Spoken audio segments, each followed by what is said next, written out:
And part 3 of intro. Is this part 3? Or is this like part 2? The only thing I hate, and I really mean it, is I've lived like this for a year and a half. It's adorable. I literally adore it. Although I'd like there to be somebody else who is in tune with the operation to spend time with. But anyway, we'll leave that aside. I'm a big boy. I can figure that stuff. But I'm not sure there's anybody in Britain that's... No, I am sure. That's the point. We get all sorts that come here.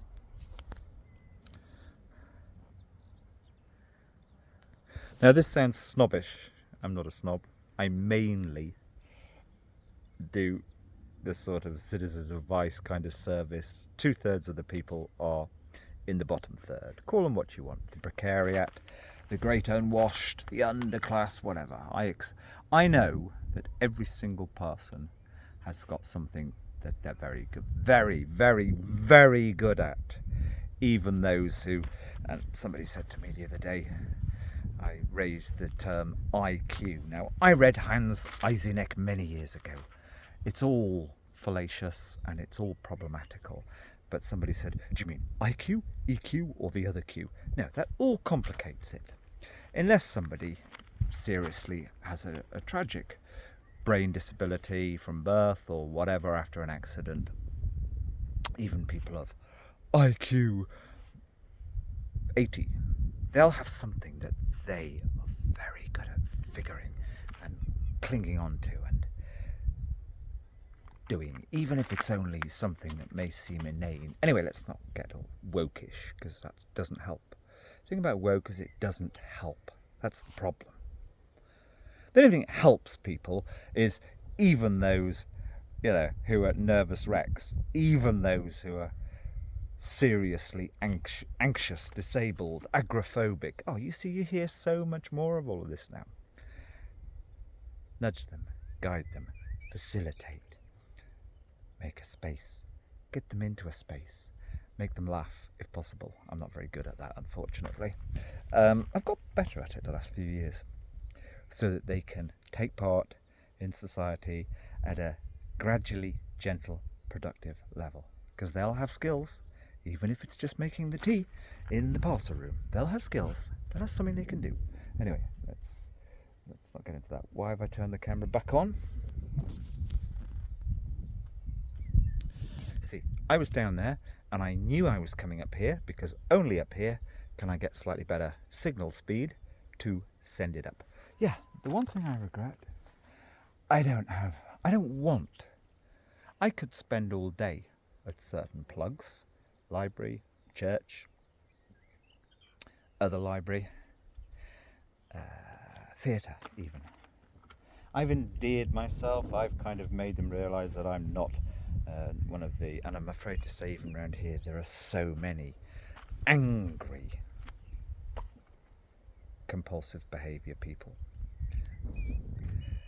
They know I'm not one of them. But the waffle, the bullshit, the just performative language everywhere, because it's just a performance, is just, I'm pretty good. I can sit there with headphones on. Actually, I want to be here. That's the point. I actually perform best when I'm going to be getting my computer out now and uploading this, and ideally writing and uploading that. This is where I've been doing this for years. I've been doing this for 28 years, coming out into places like this to work above the fray, but I'm not a snob. What was I going to say? The bottom third, I'm afraid, even the very rare one who will say, oh, I don't watch television. I haven't owned a 20 television. I basically got rid of it when my daughter was 1 or 2. So, no, I don't want this. And she's been to 2 of the top universities in the world. bottom third, I'm afraid, 30 years of truly crap television. I mean the crap television. And bimbo consumerism, even if it's not them, it's the circle, the whirlwinds. They can't think. They cannot actually, I'm not educated, right? They cannot see their way through to more balanced, good approaches to things in society. So they're not my audience. My audience is the supposedly slightly thoughtful middle-aged who've read they might have read 2 Thomas Hardys. I read all of them, age 25. It's how I educated myself, and I realised that there's something a little bit wrong in society, and he did it so well.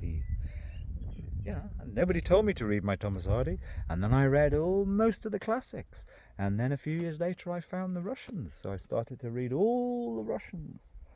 And Evgenia Ginsberg in non-fiction is the best, so don't say women have a harder time in culture. No, her books, Whirlwind Into the Whirlwind, are just simply magnificent. I have one regret. I am, you could say almost, apart from being better than Thuru. No, Thuru was a townie. I could live for the rest of my life here, happily. Foraging has become fashionable. No, I could just be content, find new life in me. I don't want to. I want to be to some extent in society. Anyway, yes, there's only one thing that I regret, and that's when I turn the camera on, I have to speak fast, because I don't have the plug. If I drive 5 miles in a day, or 10 miles, which is most days the most I'd like to drive, and so I have 2 or 3 days a week when I drive no miles. I'm going to be driving no miles in the weekend. So I have 1 new, free, and 2 old batteries. Swapping over the car batteries, that gives me about 5 or 6 hours with 2 things charging. 5 or 6 hours sounds like a long time, but you're doing an hour here, an hour there. It's not enough to run the very powerful, the energy heavy Shotcut video editing software. So I can't edit videos, and also it takes such a long time to upload a decent film. I have to speak fast. And in normal life, and by the way, I'm the most constant person on the planet. Every day I'm up at 5 for 20 years. Always in this mood straight away. Normally, I've actually been at it kind of fairly consistently full steam until 2 in the afternoon. So normally I'm buggered by now, but I just went to the little local town. And it's going to be the last time ever. Because there's something deeper than that. Somebody who I even went out of my way to do something that's only to benefit them. Somebody I've known years. I know behind his mask there's chaos, and his mask in public is totally and utterly goody-goody. No, he hasn't. I was just going to pop something in for him. No, he hasn't even replied to a text and a voicemail. Yeah, you see, that's what I know. You see, this is the place here. There. And I've lived here so long, I'm so in tune with the people. And I don't gossip, I look for myself. I wait and see for myself what's happening, as I saw the lady a little while ago. I know the people. You see, when you're doing the kind of things I do, my antenna has been tuned for 20 years. Actually 22. You need allies, you need compañeras, and a few compañeros. You need helpmeets, you need reliable, solid, balanced people. So among my acquaintances, several dozen, but then I know vaguely enough I've observed for years, hundreds more. In my acquaintances, I've sifted over the years those who may be the most reliable, the most balanced, the most seemingly on the level, and psychologically healthy. But that's been the interesting thing of the last 3 years particularly. No, it's all since 2016, but of course it trebled in 2020. Almost all of them, except for one person, my farmer friend Helen.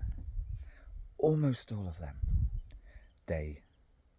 You know, I mean, this man shouldn't be wobbling. You know they're wobbling often. They're going into a dark place. Their persona, day after day in public, is always a mask. Underneath, there's bad stuff, unfortunately, that's harming their children, in his case, or their case. And that's the reality. That's why I leave this country, even here, because you would say if the Guardian or the whatever, or some intelligent, we don't really have any intelligent organs. I won't read the Guardian anymore. As I say, I work with the people in the bottom third. I prefer to work with people of colour and etc. It doesn't work. Victim status, false vulnerability status doesn't work. And anyway, look at the case of Coleman Hughes, who himself, as a quite brown, quite almost black man, writer, he's not my kind of person, he's a kind of a bit of a Dave Rubin, but clearly with it. 3 or 4 weeks ago, he wrote something, I think it was in the New York Times, 2 months ago. It's on Megan Daum and Sarah Hayter's A Special Place in Hell 3 or 4 weeks ago. He wrote that he doesn't suffer racism as a black man, and he was cancelled or vilified by this silly, irrelevant mob. That's not a thing, but it doesn't work.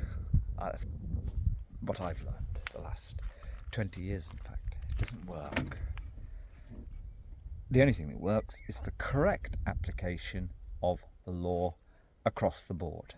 That's all you need to fight for. Laws need changing, etc. Anyway, I'm waffling on.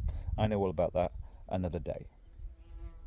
But yes, I don't have battery time to edit. I don't have upload time to do videos because you see, if you're dealing with people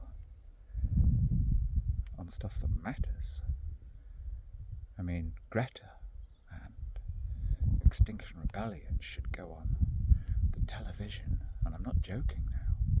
And they should, I used to make this speech about Caroline Lucas. She's appalling. She speaks, she's ill. I can tell that. I mean, she's literally been so pumped up by her London life. And when you're 62 or 3 and are still getting your hair done to try and look like a little boy, you got a problem, okay?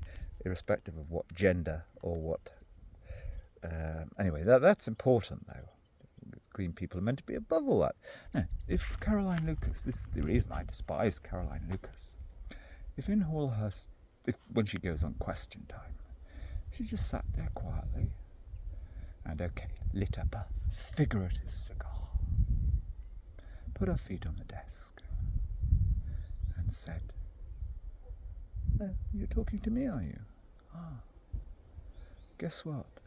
Everything you're talking about here, climate this, pollution that, pollution's actually more the problem. We knew about it 40 years ago. In fact, Rachel Carson wrote about it in Silent Spring in 1962, 60 years ago. And we've been waiting for you to catch up. Have you caught up now? Right, let's do something. Now, see, if Caroline Lucas spoke like that, she'd actually have some authority. And furthermore, she'd reach the other side, which none of them can do. I could do, but I give up now. It's too late. Britain's lost. This whole self-pitying, oversensitive, judgmental, assuming society. The assuming. Anyway, yeah, that's the one thing. That's how I would speak if I had the time. But I don't want 3 gigabytes to turn into 7 gigabytes. So that's the plan. And I never ask for a penny, maybe it's time. I've recently, something completely different, well no, everything's connected. For the first time ever, I tried to explore a Kickstarter, but that is something 2 years of genuine interesting legal work from a long time ago. Anyway, there's no point. All that matters is, actually, that's the point. The point is, I know the conversations I have with people about all sorts of things, environmental, psychological, good psychological, healthy environments for children, not state sanctioned or state created or monitored, no. All of these things, although I've used the law for it, all of these things, I only find 1 in 200 people that I can actually have just a simple, straightforward, common sense, practical conversation without them performing some special knowledge which is completely impractical, too expensive, they're never gonna do themselves. So it's like, if you can only have one conversation in 200 with somebody who's basically gets it, environmentalism, sorry, no, I've supported at great personal cost the best eco builder by far in 550-mile circle in any direction. Eco builder, 90% passive house. I've supported him at great cost. But even all such people in that world, they're so obsessive. And actually, they are zealot, semi-fascist. I spent several hundred hours in the company of somebody I really don't even like. But that's all messianic nonsense.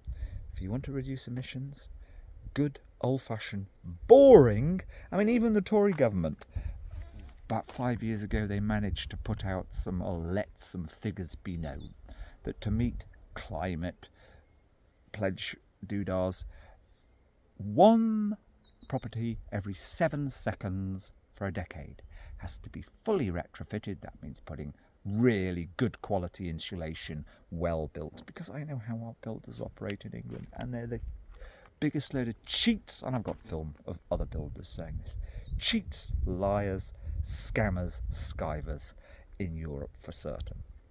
So, yeah, retrofitting, in other words, insulating on the outside in good quality ways and bunging up the drafts, that whole thing.